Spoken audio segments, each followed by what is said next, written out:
नमस्कार साथियों, आज की क्लास में SSC, GD, CGL, CHL, railway, NTPC सभी एग्जाम के इम्पोर्टेंट क्वेश्चंस लेकर आया हूँ।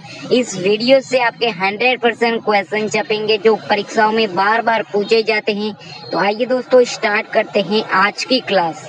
चलिए, तो भारत में सबसे पहले संविधान संशोधन की अगर बात करते हैं तो कब किया गया? क्या 1951 को किया गया? मैं कहूंगा बिल्कुल साथियों 1951 को ही आप लोग ध्यान रखेंगे संविधान में पहला संशोधन किया गया। उसके बाद देखिए, भारत में राज्यसभा के सदस्यों का चुनाव किस प्रक्रिया से होता है? तो किस प्रक्रिया से होता है साथियों? अप्रत्यक्ष चुनाव प्रक्रिया से होता है। ये भी आपको मालूम होना चाहिए। आंसर आपका जो जाएगा वो ऑप्शन नंबर बी के साथ जाएगा।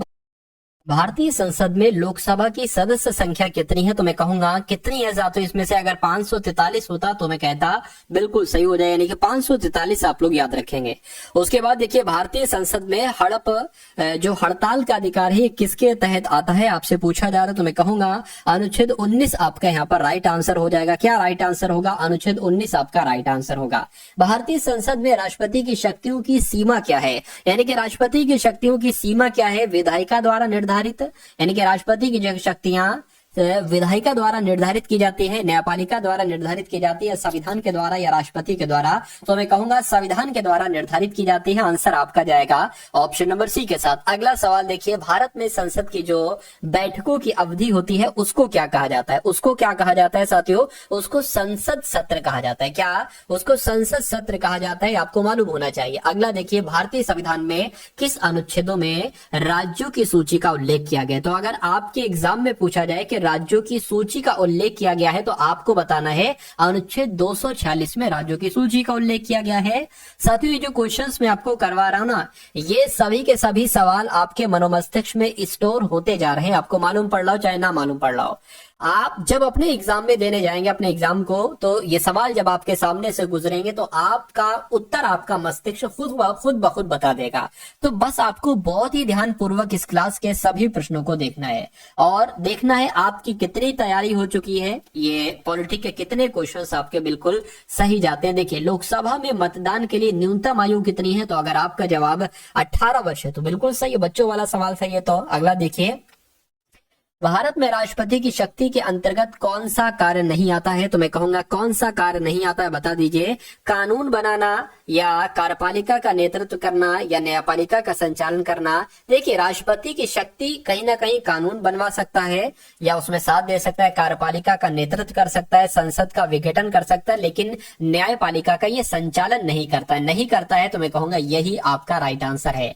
अगला देखिए, भारत में प्रधानमंत्री का कार्यकाल कितने वर्ष का होता है? तो 5 वर्ष का होता है। साथियों, सभी सवाल मैंने लिए, यानी कि चाहे वो आसान हो चाहे वो कठिन हो, ऐसे नहीं कि सभी कठिन है, ऐसा नहीं कि सभी आसान है, मॉडरेट लेवल के भी यहाँ पर क्वेश्चन है। देखिए, भारतीय संविधान में जो सेक्युलर शब्द है कब जोड़ा गया? तो साथियों, अगर आपसे पूछा जाए कब जोड़ा गया तो 1976 में जोड़ा गया। उसके बाद देखिए, भारत के संविधान में राष्ट्र ध्वज के बारे में किस अनुच्छेद में प्रावधान है? तो मैं कहूंगा अनुच्छेद 49 आपका यहाँ पर सही जवाब हो जाएगा, क्योंकि संविधान में राष्ट्र ध्वज के बारे में जो प्रावधान है वो कौन से अनुच्छेद में है? वो अनुच्छेद 49 में है। अगले नंबर का सवाल है, लोकसभा के अध्यक्ष का कार्यकाल कितने वर्षों का होता है? तो साथियों 5 वर्ष का होता है। आंसर आपका जाएगा ए के साथ।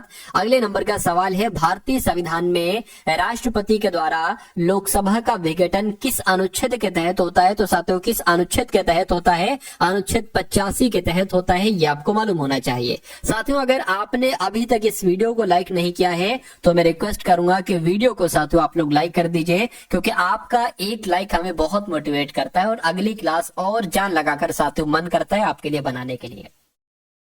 यानी कि मन ऐसा करता है कि ऐसा आपको पढ़ा दिया जाए, इस तरीके से आपको पढ़ा दिया जाए कि कम मेहनत में आपका सिलेक्शन हो जाए।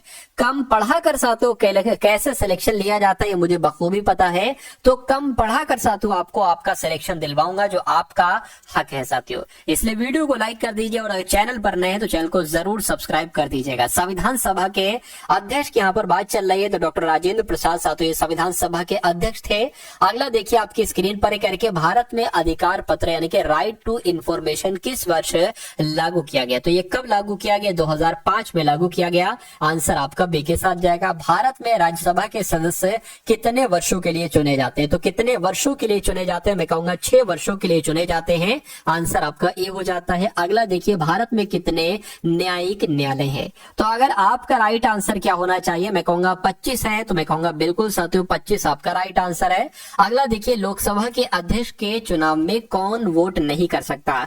तो अगर लोकसभा के अध्यक्ष का चुनाव हो तो कौन वोट नहीं कर सकता? मैं कहूंगा राज्यपाल कर सकते हैं, सांसद, प्रधानमंत्री कर सकते हैं, लेकिन उपराष्ट्रपति नहीं कर सकते हैं। तो यही आपका सही जवाब हो जाएगा। भारत में संविधान संशोधन की प्रक्रिया कौन निर्धारित करते हैं? बताइए। तो संविधान की अगर संशोधन की अगर बात करें तो ये संविधान कहीं ना कहीं आंसर आपका हो जाएगा। क्या संविधान आपका राइट आंसर हो जाएगा? लेकिन अगर यहाँ पर संसद होता तो साथियों संसद लगाना ज्यादा यहाँ पर बेहतर हो जाता। अगले नंबर का सवाल है करके, भारत में संविधान संशोधन का प्रस्ताव किसके द्वारा किया जा सकता है? तो साथियों संसद के दोनों सदनों के द्वारा किया जा सकता है, यानी कि लोकसभा के द्वारा भी और राज्यसभा के द्वारा भी। अगला सवाल है करके, किस अनुच्छेद में मौलिक अधिकारों का उल्लेख किया गया है? आपसे अगर एग्जाम में पूछा जाए तो आपको अनुच्छेद 19 बताना है। क्या आपको बताना है साथियों? अनुच्छेद 19 आपको यहाँ पर याद रखना होगा। अब उसके बाद देखिए करके अगला सवाल है कह रहे भारत के संविधान में जो संघीय संरचना है इसको किस अनुच्छेद में उल्लेखित किया गया? बताइए।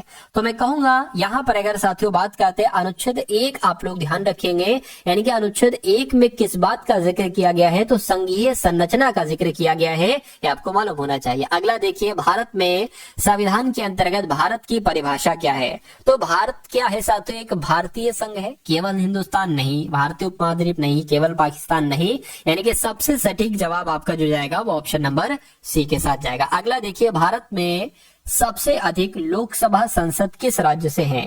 तो साथियों किस राज्य से है ये आपको मालूम होना चाहिए। उत्तर प्रदेश से है।